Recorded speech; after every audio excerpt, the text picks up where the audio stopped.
ప్రపంచమంతా మన సాంప్రదాయ వైద్యం వైపు ఆకర్షింపబడుతుంటే మన రాష్ట్రంలో మాత్రం ఆ పరిస్థితులు చాలా భిన్నంగా ఉన్నాయి అధ్యక్ష.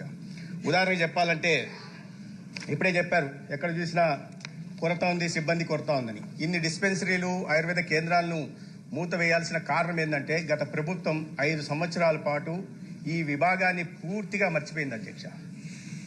వైద్య శాఖలో ఒక భాగమైన వీటి మీద సమీక్షలు కూడా నిర్వహించేవారు కాదు గతంలో ఉన్న ముఖ్యమంత్రి గారు కానీ లేదా సంబంధిత మంత్రి అనే విషయాన్ని నేను ఈ సభకు తెలియజేస్తున్నాను అధ్యక్ష.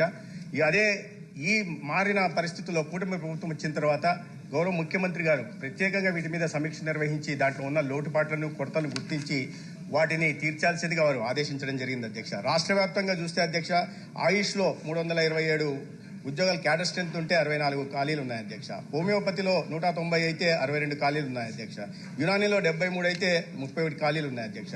పారామెడికల్లో, ఆయుష్లో పారామెడికల్లో అయితే ఆశ్చర్యపోయే సంఖ్యలు అధ్యక్ష. 361 మంది శాంక్షన్ స్ట్రెంత్ ఉంటే 252 ఖాళీలు ఉన్నాయి అధ్యక్ష. 70% ఖాళీలు ఉన్నాయి అధ్యక్ష.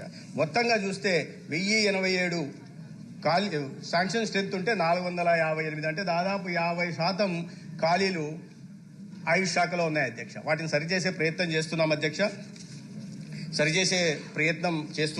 ఇవాళ నియామకాలు కూడా చేపడుతున్నాం.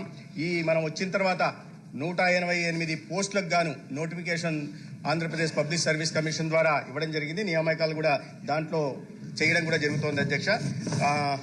మెడికల్ ఆఫీసర్లు 72 వాటికి నోటిఫికేషన్ ఇవ్వగా 62 మంది సెలెక్ట్ అయ్యారు అధ్యక్ష. మెడికల్ ఆఫీసర్లు హోమియోలో, అది ఆయుర్వేద, ఇది హోమియోలో 53 అయితే 52 మంది సెలెక్ట్ అయ్యారు. అదేవిధంగా మెడికల్ ఆఫీసర్లు యునానీలో కూడా 26 గాను 15 మంది సెలెక్ట్ అయ్యారు. ఈ రకంగా 188 పోస్టులకు కూడా నోటిఫికేషన్ ఇచ్చి పటిష్టపరిచే దిశగా ప్రయత్నం చేస్తున్నాం అధ్యక్ష.